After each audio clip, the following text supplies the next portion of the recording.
banyak bertemu teman-teman, dan semakin lama saya semakin merasa kalau agama Islam itu yang benar. Masya Allah.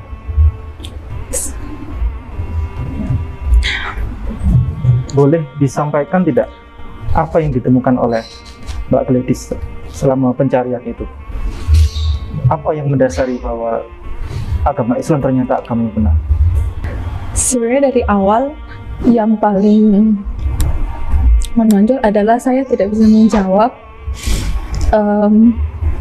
konsep Tritunggal itu sendiri sih.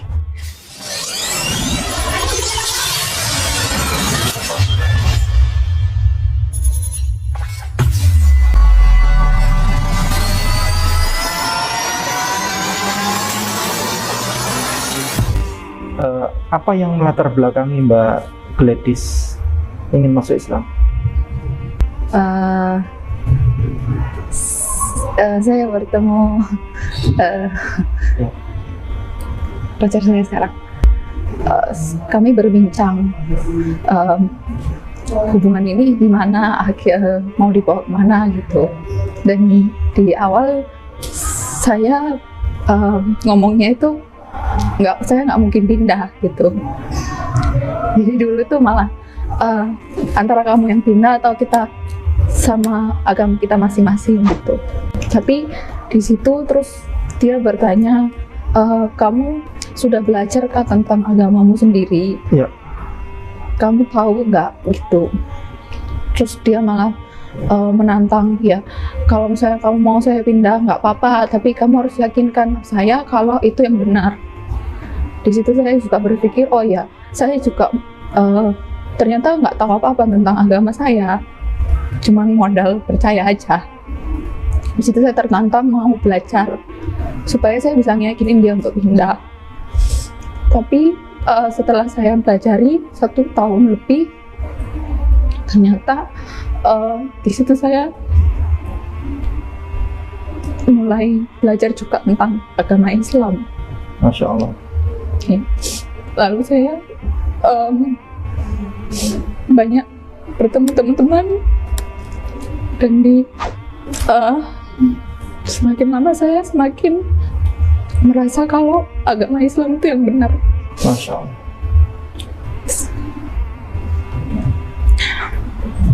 Boleh disampaikan tidak apa yang ditemukan oleh Mbak Gladys selama pencarian itu?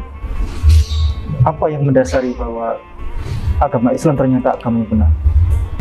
Sebenarnya dari awal yang paling menonjol adalah saya tidak bisa menjawab konsep Tritunggal itu sendiri sih. Dia selalu bertanya sama saya, dia selalu berusaha memahami juga, dan bagaimanapun saya mencoba mencari jawabannya, saya nggak bisa nemu. Dan akhirnya di situ saya juga berpikir kalau ternyata yang diajarkan oleh Nabi Muhammad itu sepertinya benar, kalau memang Allah itu cuma satu dan tidak mungkin beranak, tidak mungkin bergantung pada entitas lain. Itu kemudian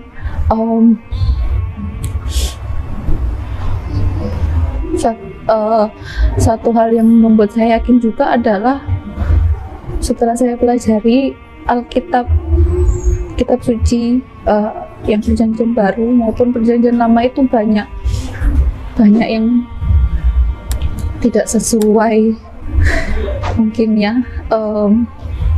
dan ternyata banyak yang diubah-ubah dan banyak yang tidak sesuai dengan apa yang ada sekarang. Itu dan ternyata walaupun begitu, tapi ramalan-ramalan yang ada di Alkitab itu pun juga menunjukkan kalau Nabi Muhammad itu adalah Nabi yang diramalkan dari perjanjian lama. Hari ini datang Mbak Gladys ke sini untuk meyakinkan diri bahwa akan masuk Islam. Keluarga sudah tahu? Belum ya? Belum ada yang tahu. Nanti kira-kira kalau sampai saya bertanya ini ya, ini umum soalnya, ya, umum terjadi ya. Bagaimana cara Mbak Gladys nanti memberitahu kepada keluarga? Sebelum nanti kita memberikan solusi ya.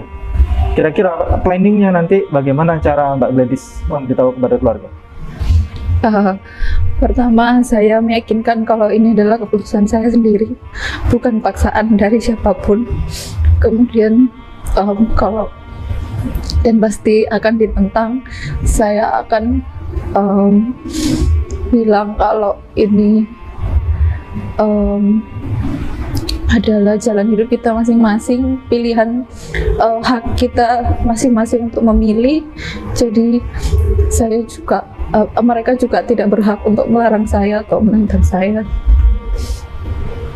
Ya, secara hukum memang Mbak Gladys kan sudah berhak untuk menentukan agama, ya, agama sendiri, agama masing-masing.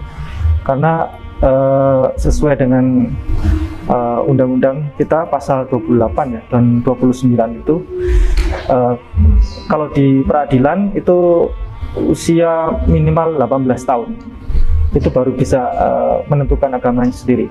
Di bawah 18 tahun itu ikut orang tua.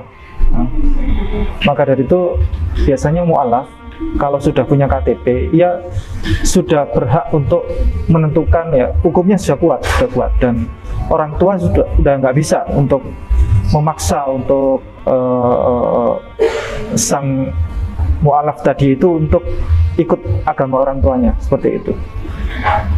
Dan kalaupun nanti misalnya Mbak Gladys punya masalah ya terkait hukum ini, persoalan hukum, kami siap membantu. Kami ada pengacara gratis ya, Mbak Gladys misalnya ada permasalahan hukum yang orang tua nanti menuntut ya, sampai ke meja hijau pun kami insya Allah siap untuk membantu persoalan ini. Dan insya Allah tidak ada masalah terkait ini, karena undang-undang sudah ada, payung hukumnya sudah jelas ya, perlindungannya sudah jelas ya. Negara kita ini sudah final ya, melindungi warga negaranya termasuk dalam urusan agama. Dan kami sampaikan Mbak Gladys ya, selamat datang di agama para nabi ini, agama Nabi Yesus ya. Dan selamat datang Mbak Gladys nanti hari ini insya Allah akan menjadi pengikut Yesus yang sejati. Karena apa? Karena semua yang disampaikan oleh Yesus itu sejalan dengan apa yang ada pada dalam ajaran Islam ya.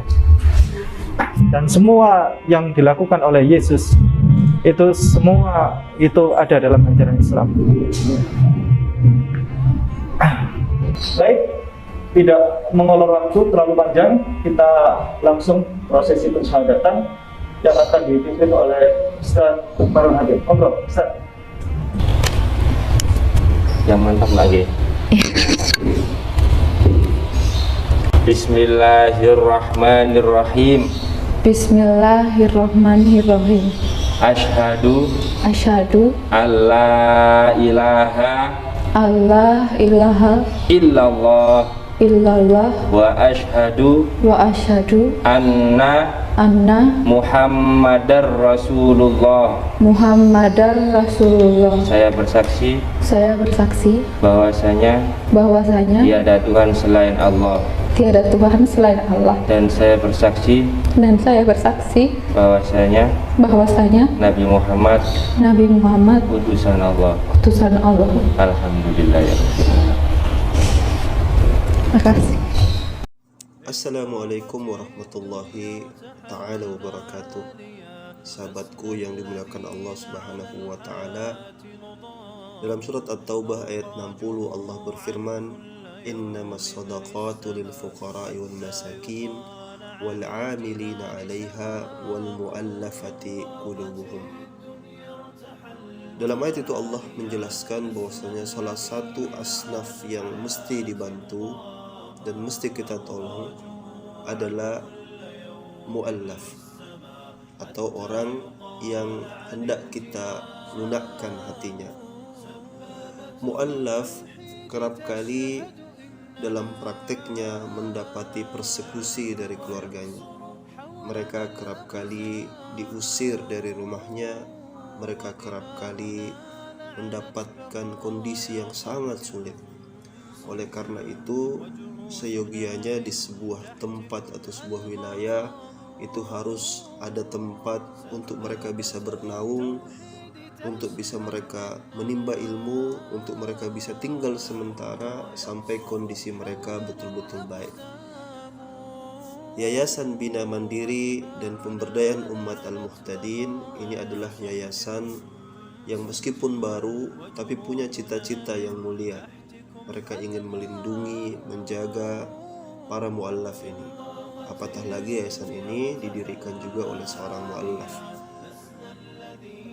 Insya Allah mereka punya niat yang mulia dalam waktu dekat ini untuk membangun sebuah RSM atau kepanjangannya adalah Rumah Singgah Mu'allaf. Rumah Singgah Mu'allaf yang mungkin kita kurang familiar mendengarkannya karena masih kurang. Inilah yang mereka cita-citakan. Ada rumah singgah di mana mereka mu'allaf itu yang seperti saya katakan di awal tadi bisa menjadi rumah kedua mereka atau bahkan rumah utama mereka dalam menjalankan atau mengukuhkan akidah-akidah mereka. Saya minta kepada antum semua untuk ikut membantu, berapapun nilainya insya Allah akan bernilai pahala di sisi Allah Subhanahu wa Ta'ala. Terima kasih saudaraku sekalian yang tergerak hatinya, yang sudi membantu. Kalaupun misalnya tidak dapat membantu secara harta, Anda bisa bantu sebarkan pesan ini. Semoga Allah Subhanahu wa Ta'ala memberikan keberkahan dalam kehidupan antum, dalam rezeki antum. Wassalamualaikum warahmatullahi ta'ala wabarakatuh.